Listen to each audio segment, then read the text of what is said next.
Oh hey, I didn't see you there. Is it just me, or is there a connection here between you and me? Between us? You like comics, I like comics.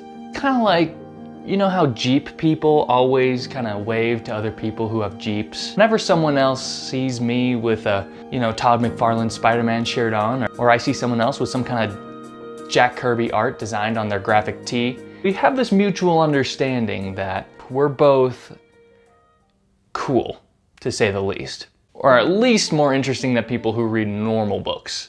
This has never been so apparent to me as the time that I posted my last video, which was about 10 tips that I had for comic book collecting I wish I didn't have to learn the hard way. Everyone in the comments of my last video was actually really supportive and had some absolutely fantastic tips, some of which I hadn't even thought of before. So today I've compiled a list of 10 more comic book collecting tips that I think the community as a whole could definitely find some value in. First tip is from Tony, and he says that if you hang in there, you'll probably get the price you want for the comic book. If you just be patient, even if it's a little bit high at the moment, you'll find a good auction of some kind, and eventually you'll probably get the book for a little bit better price, at least the price you wanted it for. And I've got to agree, use that save search button on eBay. Really do that, because you can absolutely get some massive steals for that. Another tip that I saw when I was scrolling through YouTube, actually another person who commented on my last video, the Comic Collector Geek, shout out to you, said that if you purposefully misspell keywords in your eBay search, you'll sometimes get auctions that come up that no one else is really looking at, decreasing the amount of people that are bidding and usually getting you a little bit better deal on the comic. That's a really good tip. Tip number 2 is from Cole Collects Comics, and he recommends having a keeper box that is separate from the rest of your collection for the books that you really love. This goes back to not overcrowding your boxes. If you really love a comic, you want to keep it in the best condition. If you're planning on selling stuff, which we'll get to in a moment, I mean, it's in your hands, it's out of your hands, but if it's a book that you really love, maybe that has some nostalgic value or just some kind of sentimental value in some kind of way, then you really want to keep those things protected. A great tip I have for that is using these, which are comic book top loaders. If you've got a book you really love, you just slip it in there, and it is far more protected now than it would be otherwise. It's immune to corner crunches. You can still probably put a little spine tick in there if you're real rough with it, but it's gonna be much harder. If you're pushing it into a tighter packed box, it's definitely gonna keep it a little bit more safe. A tip that Short Stuff recommends is something that's a little bit scary to most collectors, but that's not being afraid to sell your comic, and I cannot agree more. As someone who doesn't sell their comics nearly as much as they should, I wish I got more into it so that I know how to do it a little bit better. One thing I can add to this is make sure that when you're selling comics, shipping is key. Do not use manila envelopes or just package it in some kind of piece of cardboard, okay? You wanna make sure that you can get a Gemini mailer, and if you can, use some bubble wrap. You can get these Gemini comic mailers at your LCS. Usually they'll be selling them for, 50 cents a piece or something, which if you're selling a nice book, it shouldn't even be really a fraction of the value. The way I like to do it is I like to take a piece of cardboard and wrap it up in bubble wrap. So the comic is inside the bubble wrap, inside the cardboard. Then, of course, you fold your Gemini mailer. Inside flaps over, just like that. And that will definitely keep your comic book way safer in shipping. And you don't want to deal with someone sending it back or leaving you a bad complaint. So it's worth getting this part of the job right. Black Yoda gives a tip which says to alternate your books so that the spines don't all line up. I assume here means increase the number of books you can fit in a box or bag, and will also reduce the amount of spine rolling on the books. This is something I have done in the past, and it absolutely is true. Basically, because the staples are on the left side of the book if you're facing the book, that side of the book is just a little bit thicker than the other side, especially if you're packing the books on top of each other like that. You're going to eventually see a bit of spine roll as this side is higher and bending the books. So essentially what you can do is you can take the books, place them face to face so that one spine is over here and one spine is over here. That will keep it completely even across the board, and it'll probably take a lot of pressure off of the books themselves.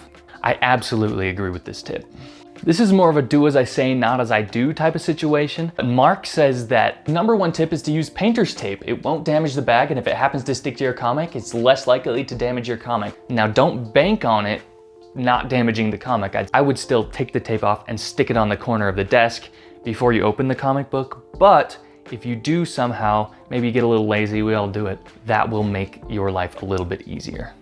Golden Shark responded to that comment saying that he uses removable dot stickers like these and that they are worth every penny. I have used them in a pinch in the past, and honestly, they work just fine. As an added bonus, you can just write the price of the book on there if you're selling them. Please don't hate me, I'm about to butcher this name, but Hayao Ho recommends having some kind of UV protection for the books on the wall, just so that as the sun comes in through the windows, they don't start fading. This is something I've thought about for my own wall books, but unfortunately I do in fact live in a college and they don't really want me messing with the windows.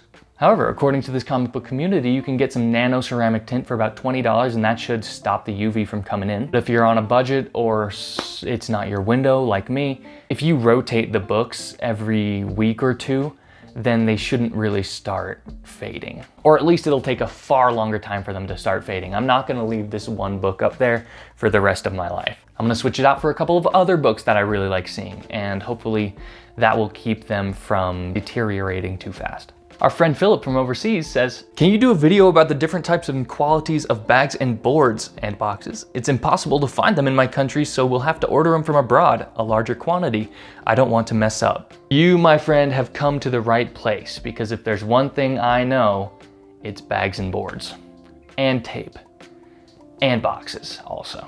Basically, BCW is a really reputable brand that you can get off Amazon for really cheap. Every comic book from every age is a different size, so you want to make sure that your comic bag and board fit your comic book, i.e. when you look at the bags, it'll either say golden age, even modern or current, and you want to make sure that if you've got a modern or current comic book, you're going to have a modern or current bag and board. When you feel your board, it'll be smoother on one side and rougher on the other. It doesn't matter which way you put it in, but I like to put it in so that the smoother side is on the side that is touching my comic. It just, I assume, helps a little bit with color rub. In a pinch, you can fit a smaller comic book inside a bigger comic bag. However, you cannot fit a bigger comic book inside of a smaller comic bag. One little distinction you can get between bags and boards is this resealable.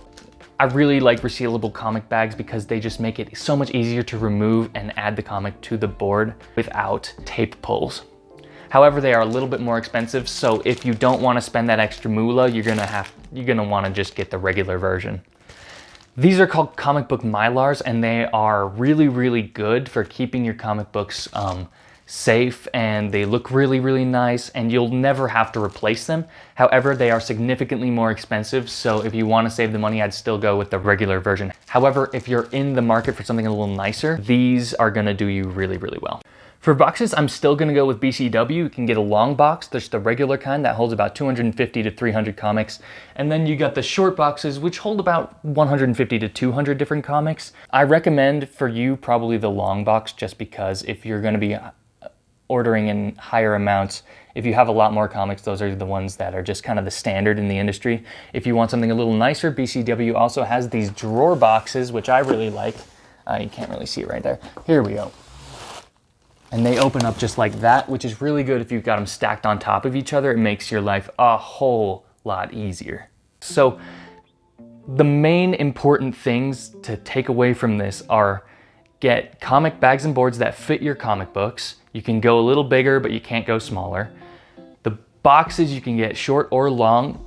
Either one will work, but neither of them hold magazine-sized comics. Those are gonna need their own box. I like the resealables. If you don't like the resealables, that's also fine. Kevin asks, but why are your comic books backwards? And honestly, I had to look it up myself. When comic books are printed in the Southern Hemisphere, they print them backwards so that people down under can read them. If you've got a mirror, you can read them just fine. Some comics are even printed upside down for people who walk on their hands a lot. Basically what you're gonna do if you wanna read this is take a mirror, flip that upside down, and then you'll be able to read it just fine. Rye says never to put more than one comic book in a bag and board at the same time. I've got to agree, unless you're shipping, in which case you can save on shipping weight if you put more than one comic in a bag and board. But Unless you're trying to save on weight using shipping, you should be pretty much okay just going individual bags and boards. Rye says that he only does that if he's shipping over 150 comic books, so that is quite a hefty number that most of us probably won't be reaching or attaining anytime soon. Congratulations, you made it to the end. Now you know the comic book collecting community's top 10 comic book collecting tips. If you enjoyed this video, then thank you. And I'll see you in the next one.